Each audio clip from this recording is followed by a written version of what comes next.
3 years ago decided to put up a magazine because he felt that who he was not represented on local newsstands. Prior to that, the last LGBTQ magazine that was present on newsstands was probably, it existed in the early 2000s. And this is a magazine called Icon. And it was also targeting gay Filipino men, primarily. There have been a few before that, but mostly targeting gay Filipino men.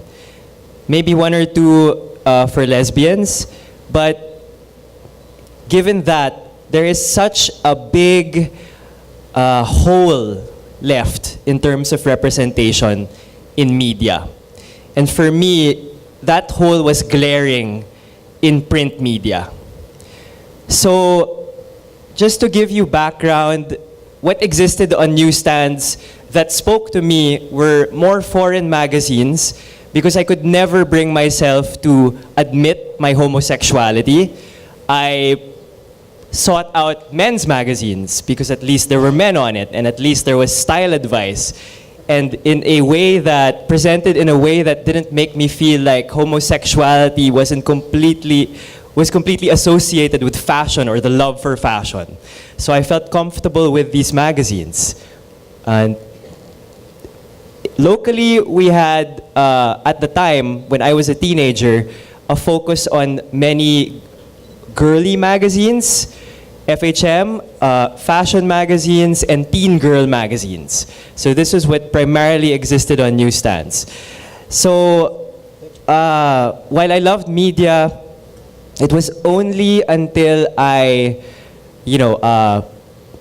got into the trade myself and became a writer for dailies, for the lifestyle sections of dailies, where I became so disillusioned and realized that, you know what, I feel so empty. I don't feel like the person I am is speaking to me from the pages of magazines, from newspapers. And often when I'd turn on the TV and I'd watch something like, let's say, TV Patrol or, a lot of shows back then, who I was, a gay man, was always presented in a negative light, more often than not. For my own family, the notion was that if you're gay, your career options are very slim. You are expected to be in a parlor. This is tale as old as time. This is what many gay men grow up feeling, is that their options are basically limited to the style or beauty industries. If they aren't prostitutes, if they aren't prostituting themselves. So that also added to my hesitance in coming out. Next, please. So this is Icon. This is a gay magazine in the early 2000s. One that I could never feel I could pick up myself because that would be admitting to the kind of person I am. Next. These were the, while celebrated, very few options for who I could look up to who were visible in media. Next. And so a lot of the representation I found again was in foreign press or foreign media. I remember crying to Brokeback Mountain because it was the first time I ever felt truly comfortable because wow, what a beautiful love story. That's the kind of love that I hope to ever come close to. Next. Until finally, because of complete disillusionment with media, feeling that I wasn't growing as a journalist, I was privileged enough to be sent to school in New York to study journalism. And that is where I discovered magazines such as these. The breadth of LGBT media in New York was, wide enough so that I felt so celebrated on newsstands. There was one for gays who like to eat, Jerry. There was one for gays who are into nightlife and who are more hipster than usual, gay letter. There was one where Q&As weren't just about being gay, but about other things, like what job people had, or how to elevate yourself in the workplace, or, you know, even automobile news, which is like, oh, okay, there are other gays who care about these things too. So it just widened my perception of what a gay person could be. And along with that, especially in a magazine like Out that is a little more diverse in the subject matter covered, I also discovered things about the rest of the LGBT community.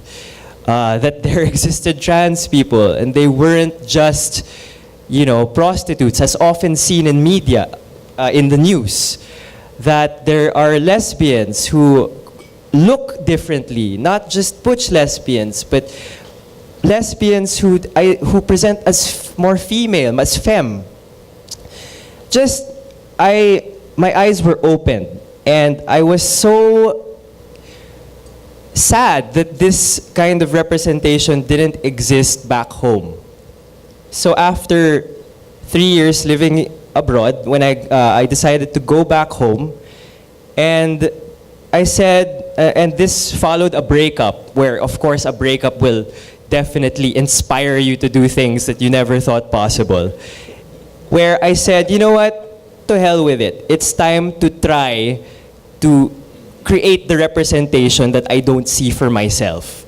And so, leading to that also was an opportunity to work with a brand, with Bench. Next, please. With the very much controversial Love All Kinds of Love campaign. In order to make money when I got home, I did a lot of branding for mostly fashion companies. And I was privileged enough to work on this campaign. If you're not familiar with it, this is a series of billboards on EDSA that depicted different kinds of love. So there were two lesbians, there was a straight couple, there were these guys, Nino and Vince. But what was important was that these were real people. This was the first time real people were ever depicted with display of affection, completely in public, right by the Pasig River.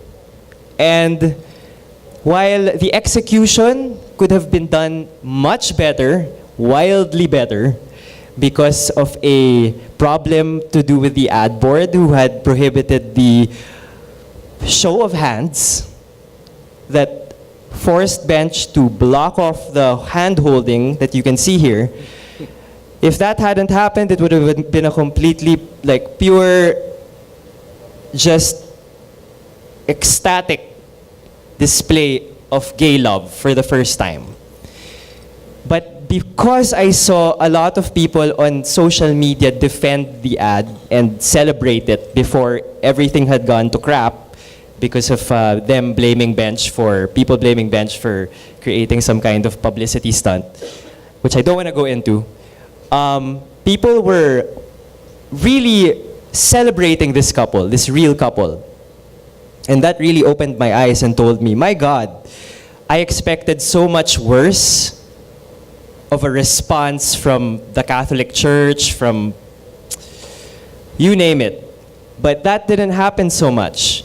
So this really encouraged me to do what happened next that year. So if this came out in February, next please, by March, I was already working on the first mock-up of TEAM magazine. TEAM because I never felt like, I wasn't aware of where to go to. If I'm a gay man who wants to be part of the community and do more things for the community, where was I gonna go? 3 years ago, you weren't seeing organizations that were so visible and welcoming. So much has happened in the past 3 years where you've seen even the Metro Manila Pride just exponentially increase in attendance. I think the first year that I was part of Pride, which was 3 years ago, I think it was in the single-digit thousands or single-digit hundreds. Just small, okay? And then compared to now, where it's like 25,000 people. But the point is that at the time, I didn't know where to go. I didn't know where to go to be part of to feel like I was part of a community. So I felt like TEAM was a way to say, where are my people? You know, where is the team I want to be part of? And it started from a feeling of, if my boyfriend at the time broke up with me because he could never come out to his parents, who were very, very strict, and to the point that they threatened him that if he was gay, that he could ipapapatay niya yung kanyang boyfriend. From that feeling was born you know what? Every insecurity, every ounce of fear, I want to completely turn my back on and create something that speaks to that person who feels so left, so bereft, so just totally, you know, is in a very dark place because of their circumstances. So this is TEAM. I didn't want it to be like stereotypical. So you know, the just so happens to be gay was more of a stance of like, you can be any kind of guy you want to be, and you just happen to be gay. There's no stereotype you need to follow. You don't have to categorize yourself as a parlorista if that's not what you identify as. If you're not loud, or you know, as many people perceive gay men to be, then that's okay. Like, you can be whoever you want to be and be gay.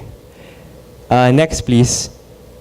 And then so in the past 3 years, because this was completely funded by myself, with a lot of fake ads in there to pretend that we were getting advertising, I came up with a quarterly, and we had, the first one was simply like summer, just like good feelings, good vibes. Romance is in the air, displays of affection galore. The second one was work, because we don't talk about work enough. We don't show LGBT people the breadth of things they can be, you know, which is, you can be in corporate, you can be pumping gas at a gas station, you can be a teacher, you can be so many things. And you can be a drag queen, and it's okay. And go to work the next day, as our cover star Manila Luzon was a graphic designer by day and just decided she wanted to express herself as a woman at night. And that's completely okay. It had nothing to do with your output at work, okay? And we could also have someone who was completely celebrated in media, like John Lloyd Cruz. Don't know about now, but like at the time, you know, matinee idol, could speak for us and say, hey, I'm with you gays, I love you. Next, please. BJ Pascual, the first really visible young gay person who he is an influencer, basically. Another actor, just to show, yay, more actors backing us. Geraldine Roman, 2 years ago, big news was that this is the first trans person to ever be elected into Congress. Next, please. And of course, Mr. Boy Abunda has always been unafraid to be himself. Paolo Ballesteros. The point is that, you know, I wanted to cover as just a very wide subject matter. So we covered everything from HIV, a lot of issues concerning HIV. What happens when you're in a serodiscordant relationship, meaning one person is positive and one is negative? Completely possible, nothing to be ashamed of. What do you do to protect yourself? We covered just gay people's relationships with their parents, how they came out, how their parents see them, just cultivating a very positive relationship with your siblings, having more than one gay sibling, which is possible too. We talked to someone who, in a family of 4 boys, 3 are gay. Just different things. Again, to reinforce the fact that being gay is just, it's who you are, but who you are can be completely multifaceted. But because this started with a very personal desire, just to find myself on newsstands, it was still very selfish. It was a vanity project, if I'm to be completely honest. And as I continued to put out issues and meet more people in advocacy and activism, that's when it dawned on me that as much as you are trying to create representation, you're only creating representation for one kind of gay person. Simply the person who can afford to buy a 295 peso magazine at National or fully booked. Who are you reaching really? You're reaching college kids who may be in, you know, the more popular universities. You're reaching artists maybe, hipsters, millennials, but what about the people who can't afford to buy a magazine? What about kids? You know, who can't be shown completely, you know, because we could be a little more sensual with our shoots. What about them? So this is a kind of existential crisis that I entered recently, where I was like, what's the next step for TEAM? We're not that well known. We're more like a niche mag for a very niche market. And while we did, next slide please, while we did go into digital videos, such as something that was a little more well known compared to the magazine, we came out with the first gay web series, gay Filipino web series called Hanging Out, simply about a group of friends and just dating. We covered HIV. You know, even if we had this, there was still so much ground we weren't covering. And there were always questions of why does a gay men's magazine get to exist on newsstands when a lot of people are underrepresented? Lesbians, trans people in lower income classes. You know, there's a lot.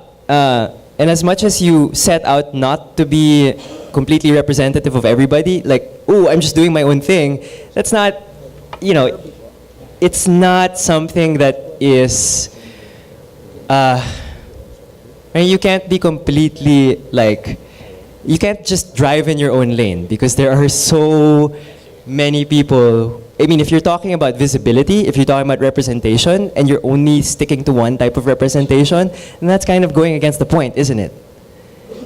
So only recently did I decide it's time to try, because there's never been an attempt at creating a print LGBTQ plus publication.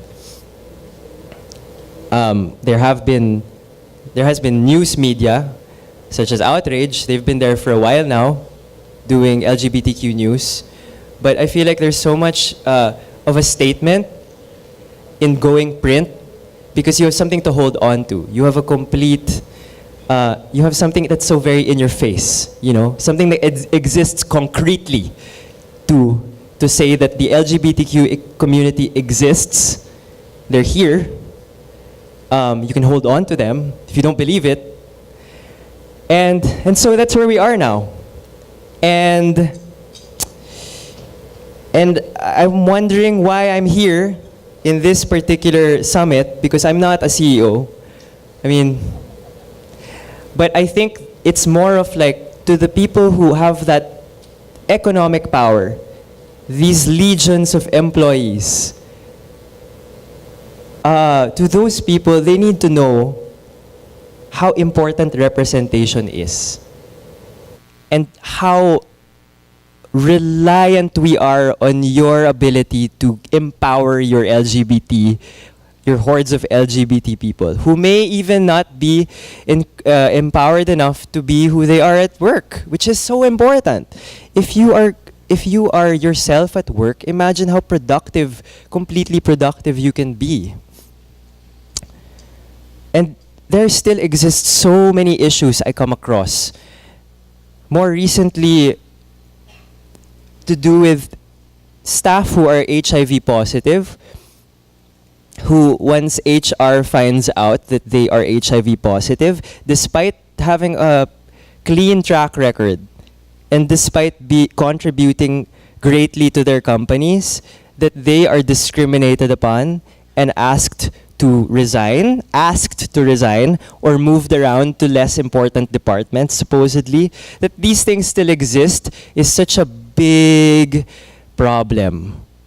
And so if I'm able to impart these stories to you, which is what TEAM should be in the next phase, to create more opportunities to tell these stories of people being underrepresented, then at least, you know, even if I'm not making money, at least that's a contribution to the Philippines, to society. So that's why I'm here, I guess. And my God, I was so hesitant because just 2 nights ago, I was on the stage of a macho dancer club stripping for the first time, and it was so empowering. And I was like, in taking my shorts off, I had lost my car keys. And I couldn't get myself here. So at least I'm here. There's a reason I'm here, and I'm glad that I'm able to share my story with you. Thank you very much.